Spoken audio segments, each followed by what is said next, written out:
Hey friends, welcome back to this week's edition of our weekly devotion recapping last weekend's sermon. Last week we talked about this idea of focusing our eyes. We're all familiar with the idea of focus, right? You were probably exhorted by your parents growing up that you need to focus on your homework. If you're a parent now, you probably find yourself saying something very similar because we know the benefits and the productivity that occurs when we're able to focus all of our energy or all of our time or resources on one particular thing. We also know the difficulties that occur when we are not able to focus ourselves and we find ourselves out of focus. Let me put it this way. For those of you that have a smartphone, you've probably noticed that your phone has a feature on it called autofocus.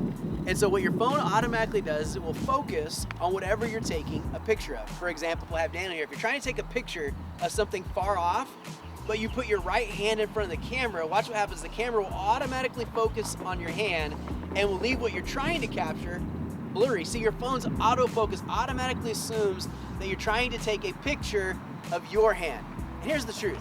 We need to train our eyes to focus, to autofocus on the things that God is doing for us right now. In other words, we need to look clearly at what God has already done. We need to focus our eyes. Think about the children of Israel. God had done incredible, visible, undeniable miracles for them. I mean, He's just delivered them out of Egypt.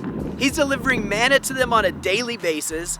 He's promised them the land, prosperity, and victory.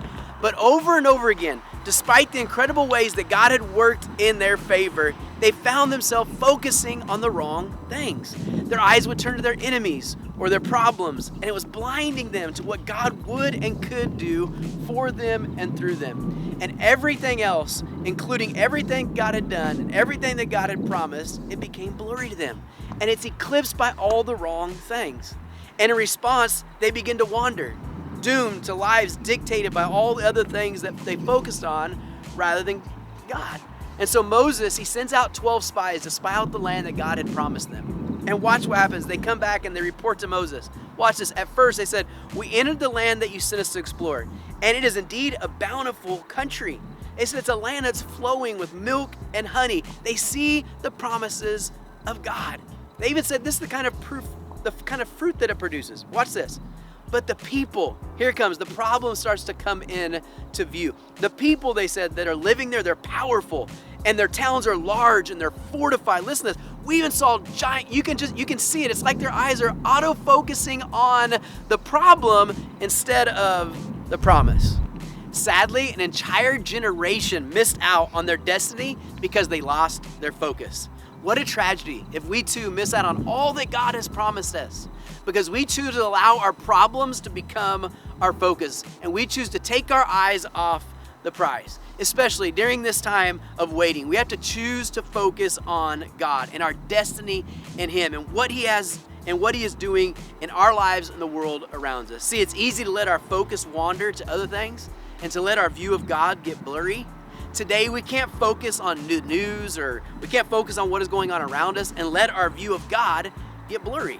We can't focus on our fear and let our view of God get blurry. We can't allow our attention to be dominated by worry and anxious thoughts and let our view of God get blurry. Maybe today this sounds all too familiar to you. Maybe you've been focusing on the obstacles and you're losing sight of the opportunity. Maybe you're focusing on your problems and God has slowly faded into the back of the picture and He becomes blurry. Maybe you've been wandering aimlessly, fitting from negative to negative. That's not the life that God has for you or what He's trying to fulfill in your life. I want to encourage you today to choose God as your focus in this time of waiting, to allow Him to direct your steps and your path. I promise you there's no better place to put your focus. See, He has good things in store for you if you'll just focus your eyes on Him. I want to thank you, friends, for once again joining me today for this recap of our weekend service, our devotional this afternoon. I want to encourage you to join me next week as we dive into more of what God has in store for us. Focus your eyes.